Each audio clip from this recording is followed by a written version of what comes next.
ای کشته دور از وطن، دور از وطن وای، دور از وطن وای. السلام علیکم ورحمۃ اللہ وبرکاتہ. حاضرین و سامعین، مکالمات و خطبات امام حسین سیریز کو لے کر آپ کی خدمت میں حاضر ہوں. اب تک جو کلپس آپ کی خدمت میں پیش کیے گئے ان میں مدینہ کے وہ حالات کہ جن حالات میں یزید ملعون نے امام علی مقام سے بیعت طلب کرنے کی کوشش کی، وہ کلپ بھی آپ کی خدمت میں پیش کی گئی. پھر آپ کا مکالمہ ولید پلید کے ساتھ اور اس کے بعد مروان کے ساتھ آپ کی گفتگو بھی آپ کی خدمت میں پیش کی جا چکی ہے. آج کے اس کلپ میں ام المومنین حضرت ام سلمہ کے ساتھ آپ کے مکالمے کو پیش کرنے اور ام المومنین اور بالخصوص جناب ام سلمہ کے بارے میں کچھ اطلاعات لے کر آپ کی خدمت میں حاضر ہوں. بی بی ام سلمہ کو جب یہ خبر ہوتی ہے کہ مولا مدینہ کو خیر بات کہنا چاہتے ہیں تو آپ ملاقات کرتی ہیں اور جو مکالمہ ہوتا ہے اس کو آپ ملاحظہ فرمائیں. زوجہ رسول صلی اللہ علیہ وآلہ وسلم حضرت ام سلمہ سلام اللہ علیہا کے جواب میں، مرحوم رواندی بحرانی اور دوسرے محدثین کی روایت کے مطابق جب زوجہ رسول صلی اللہ علیہ وآلہ وسلم حضرت ام سلمہ سلام اللہ علیہا کو حضرت امام حسین علیہ السلام کے سفر کی اطلاع ملی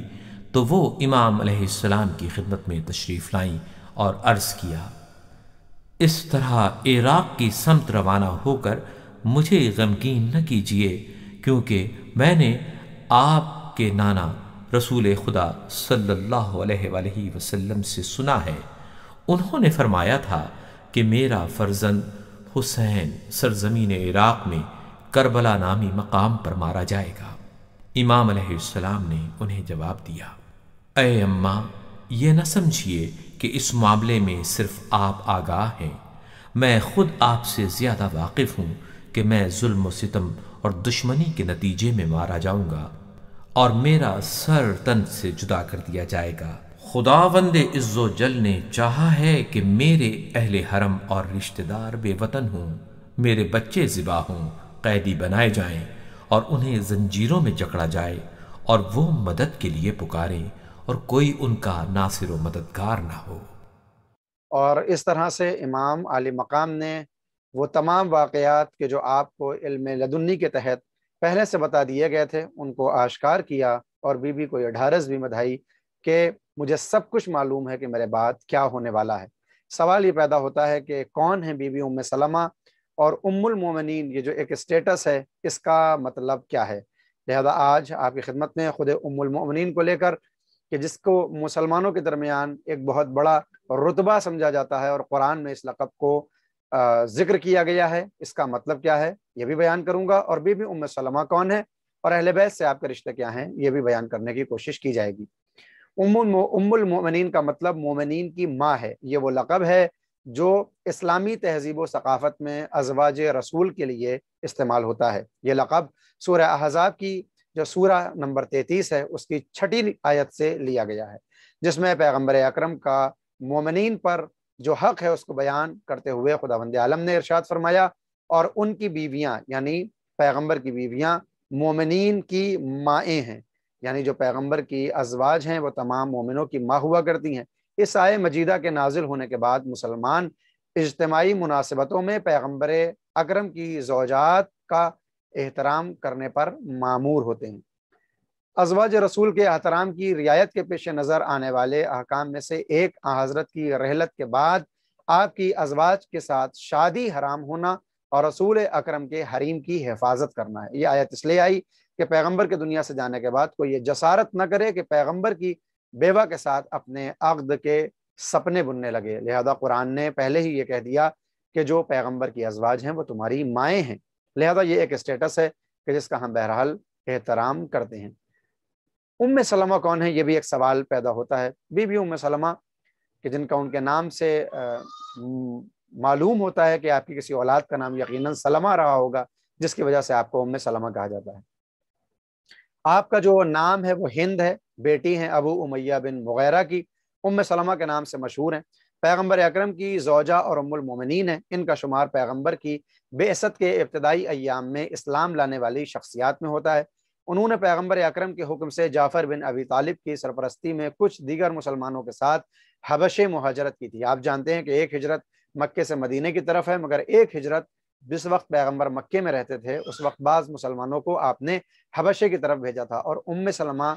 ان مہاجرین میں سے ہیں کہ جنہوں نے حبشے کی بھی زیارت کی ہے۔ پیغمبر اکرم سے شادی سے پہلے بھی ان کی شادی ہو چکی تھی، لیکن پہلے شوہر کی وفات کے بعد ہجرت کے چوتھے سال پیغمبر اکرم کے ساتھ رشتہ ازدواج میں منسلک ہو گئیں۔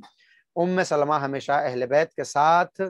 ہمراہی کی کوشش کرتی تھی، اور حضرت کی وفات کے بعد بھی ان کا شمار اہل بیت کے دفاع کرنے والوں میں ہوتا تھا، جیسا کہ انہوں نے میراث پیغمبر اکرم کے سلسلے میں حضرت فاطمہ کے حق کا دفاع کیا۔ اکثر مورخین نے ام سلمہ کی وفات کو واقعہ عاشورہ کے بعد قرار دیا ہے۔ بعض افراد یہ کہتے ہیں کہ آپ 62 ہجری میں اس دنیا سے دار بقا کی طرف کوچ کر کے گئی ہیں۔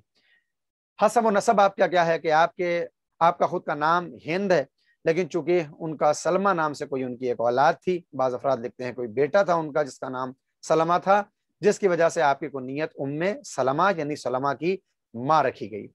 آپ کے والد کا نام ابو امیہ بن مغیرہ اور والدہ کا نام عاتقہ تھا۔ بعض مورخین کا خیال یہ ہے کہ عاتقہ حضرت عبد المطلب کی بیٹی تھیں، لیکن اکثر مورخین نے ان کی والدہ کو عاتقہ بنت عامر بن ربیعہ کنانی قرار دیا ہے۔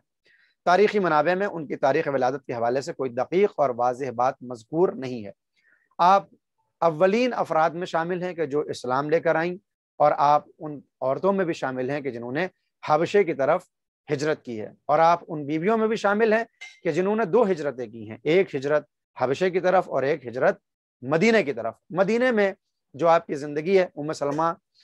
پیغمبر اکرم سے رشتہ ازدواج میں منسلک ہونے سے پہلے میں نے بتایا کہ ابو سلمہ عبداللہ بن عبد الاسد کی عقد میں تھی۔ ابو سلمہ ہجرت کے چوتھے سال جنگ احد میں زخمی ہونے کے بعد اس دنیا سے رخصت ہو گئے۔ شوہر کی وفات کے بعد پیغمبر اسلام نے ام سلمہ سے شادی کی۔ اس حوالے سے بتایا جاتا ہے کہ شوہر کی وفات اور عدے کی مدت گزرنے کے بعد پہلے ابو بکر پھر عمر نے ان سے شادی کی خواہش کا اظہار کیا، لیکن ام سلمہ نے ان دونوں سے شادی کرنے سے انکار کیا۔ اس کے بعد پیغمبر اکرم نے بھی شادی کا پیغام بھیجا۔ پیغمبر کی یہ جو شادیاں ہیں یا جو آپ کی ازواج کی تعداد زیادہ دکھائی دیتی ہے، بعض افراد اس پہ اعتراض بھی کرتے ہیں، مگر انہیں یہ معلوم ہونا چاہیے کہ عرب میں یہ رسم اور یہ رواج تھا کہ جب کسی کا شوہر انتقال کر جاتا تھا یا شہید ہو جاتا تھا تو وہ دوسری شادی کیا کرتی تھی، لہذا ایک فرد کئی شادیوں میں منسلک ہو جایا کرتا تھا۔ اور اگر معاذ اللہ نعوذ باللہ کوئی یہ کہے کہ پیغمبر ذاتی خواہش کی بنیاد پر ایسا کرتے تھے، تو انہیں یہ غور کرنا چاہیے کہ یہ ساری شادیاں پیغمبر کی 50 برس کا سن ہو جانے کے بعد کی ہیں۔ یہ 4 ہجری میں جو یہ شادی ہو رہی ہے، اس کا مطلب یہ ہے کہ اس وقت پیغمبر کا سن تقریباً 55 برس کے آس پاس ہے، 53 54 یا 55 برس۔ لہذا خدا نخواستہ اگر پیغمبر اپنی خواہشات کی وجہ سے شادیاں کرتے تو ان 25 برس کے زمانے میں کرتے کہ جن 25 برس میں آپ نے کوئی بھی شادی نہیں کی ہے، یعنی جب آپ حضرت خدیجہ کے ساتھ رشتہ ازدواج میں منسلک ہیں۔ وہ آپ کی جوانی کا دور ہے کہ جس میں صرف آپ کی ایک ہی زوجہ دکھائی دیتی ہیں، اور بعد میں یہ تمام ازواج نظر آتی ہیں جو کسی نہ کسی وجہ اور کسی نہ کسی مصلحت کے تحت پیغمبر کے عقد میں لائی گئیں، اللہ کے حکم اور خود اس عقد میں جانے والی بی بی کے اختیار سے۔ بی بی ام سلمہ نے بہت سی جنگوں میں شرکت کی ہے، پیغمبر اعظم کے ساتھ آپ رہتی تھیں، غزوہ خیبر جس کو مشہور ہے، اس کے بعد حدیبیہ میں بھی آپ موجود ہیں، آپ خندق میں دکھائی دیتی ہیں، فتح مکہ کے اوپر حنین کے موقع پر آپ پیغمبر اعظم کے ساتھ ہیں۔ آپ کا سب سے بڑا اثاثہ اور آپ کی فضیلت یہ ہے کہ ہمیشہ اپنے آپ کو اہل بیت سے نزدیک رکھا ہے۔ ام سلمہ نے ہمیشہ اہل بیت کا ساتھ دیا ہے۔ احادیث کے مطابق پیغمبر اکرم کی رحلت کے بعد ام سلمہ اہل بیت کے مدافعین میں سے تھیں، چنانچہ انہوں نے ابو بکر کی جانب سے حضرت فاطمہ کو پیغمبر اکرم کی میراث سے محروم رکھنے کے واقعے میں حضرت زہرا کی حمایت کی، جس کی وجہ سے وہ خود بھی اس سال بیت المال کے اپنے حصے سے محروم رہیں۔ یعنی جب آپ نے دفاع کیا ہے حضرت زہرا کا تو حکومت نے آپ کو سزا یہ دی ہے کہ آپ کا جو بیت المال سے حصہ بنتا تھا اس سے آپ کو محروم کر دیا گیا۔ جنگ جمل میں بھی بی بی ام سلمہ کا ایک کردار دکھائی دیتا ہے کہ عثمان کے قتل کے بعد جب طلحہ اور زبیر نے مکے میں جا کر عائشہ سے ملاقات کی اور انہیں حضرت علی کے ساتھ جنگ کرنے پر تیار کیا، اس موقع پر بی بی عائشہ نے ام سلمہ کو بھی اس جنگ میں اپنے ساتھ رکھنے کا ارادہ کیا، لیکن انہوں نے حضرت عائشہ کی بات نہ مانی اور انہیں اس کام سے دور رہنے کی سفارش کی۔ جب وہ مایوس ہو گئیں، یعنی بی بی عائشہ مایوس ہو گئیں، تو امام علی کو اصحاب جمل کے ارادے سے آگاہ کیا اور اپنے بیٹے عامر ابن ابی سلمہ، یہ ام سلمہ نے یہ کام کیا کہ اپنے بیٹے عامر ابن ابی سلمہ کو آپ کی خدمت میں بھیجا۔ ام المومنین حضرت علی نے، امیر المومنین امام علی نے اپنے دور حکومت میں بعد میں ان کے بیٹے کو پہلے بحرین، پھر فارس، اور ایک قول کے مطابق حلوان یا ماہ یا دوسرے کسی شہر کا گورنر بھی بنایا ہے۔ بی بی ام کلثوم کی، بی بی ام سلمہ کی جو محبت امام حسین کے ساتھ تھی وہ آپ نے ملاحظہ فرمائی کہ اہل بیت سے انہیں اس قدر شدید محبت اور عقیدت تھی کہ امام حسین کے بچپن میں ہی آپ کی تربیت ان کو دی گئی تھی، یعنی امام حسین کی تربیت بی بی ام سلمہ کے سپرد تھی۔ اس کے علاوہ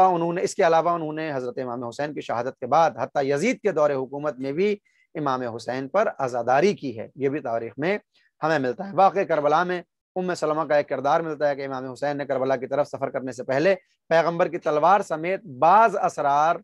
جو اسرار امامت ہوتے ہیں، ان کو ام سلمہ کے ہی سپرد کیا تھا تاکہ یہ چیزیں محفوظ رہ سکیں۔ بعض روایتوں کے مطابق پیغمبر اکرم نے ام سلمہ کو کربلا کی مٹی میں سے تھوڑی مقدار ام سلمہ کو دیا اور انہوں نے اسے کسی شیشے کی بوتل میں محفوظ رکھا تھا۔ اس مٹی کے حوالے سے حضور نے فرمایا تھا کہ جب بھی یہ مٹی خون میں تبدیل ہو جائے تو جان لو کہ میرا بیٹا حسین شہید ہوا ہے۔ ایک دن ام سلمہ نے خواب میں پیغمبر اکرم کو غمگین اور خاک آلود دیکھا۔ اس وقت آپ نے ام سلمہ سے فرمایا میں کربلا سے شہداء کو دفن کر کے آ رہا ہوں۔ پیغمبر نے خواب میں یہ بتایا۔ اس وقت اچانک ام سلمہ کی آنکھ کھل گئی، اس شیشے پر نظر دوڑائی جس میں کربلا کی مٹی رکھی ہوئی تھی تو دیکھا مٹی خون میں تبدیل ہو گئی ہے۔ اس وقت وہ سمجھ گئیں کہ امام حسین شہید ہو گئے ہیں۔ اس وقت انہوں نے گریہ وزاری کرنا شروع کیا، اور جب ہمسایہ اور پڑوسیوں نے ان سے ماجرا پوچھا کہ آپ رو کیوں رہی ہیں تو آپ نے پورا ماجرا جو حدیث پیغمبر اعظم کی تھی اس کو بیان کیا ہے، جسے حدیث قارورہ کے عنوان سے مشہور کیا جاتا ہے اور اس حدیث کو نام دیا جاتا ہے۔ بہرحال آپ نے اپنی زندگی کے دور میں یزید کے باپ حاکم شام معاویہ کی بھی مخالفت کی ہے اور آپ اس دنیا سے 62 ہجری میں چلی جاتی ہیں۔ بہرحال یہ آپ کی زندگی کا خاکہ تھا، جیسا کہ وعدہ ہے کہ ان مکالمات کے ذیل میں جس سے وہ مکالمہ ہوگا اس کی زندگی بھی آپ کی خدمت میں پیش کی جائے گی تاکہ ہم بھی اپنی زندگی کو اس کی زندگی کے متعلق کر سکیں اور اس سے کنیکٹ ہو سکیں۔ امام حسین عالی مقام کربلا کا سفر کرتے ہیں، سب سے جو باتیں ہوتی ہیں اس میں ایک ہی بات سامنے آتی ہے کہ ایسا بالکل بھی نہیں تھا کہ امام کو کربلا میں ہونے والے واقعات سے آگاہی نہ تھی، بلکہ وہ تمام چیزوں کو جانتے تھے اور آپ سب کو بتا بھی رہے تھے کہ مجھے معلوم ہے کہ کربلا میں کیا ہونے والا ہے۔ لہذا اس موقع پر بھی بی بی ام سلمہ سے جو آپ کی باتیں ہوئی ہیں وہ آپ کی خدمت میں پیش کی گئیں۔ انشاءاللہ اگلے ہفتے پھر آپ کا کسی ایک صحابی یا کسی دشمن کے ساتھ مکالمہ پیش کیا جائے گا۔ اپنا خیال رکھیں، ہم سب کو دعاؤں میں یاد رکھیں۔ وآخر دعوانا ان الحمدللہ رب العالمین۔ ای کشته دور از وطن، دور از وطن، وای دور از وطن،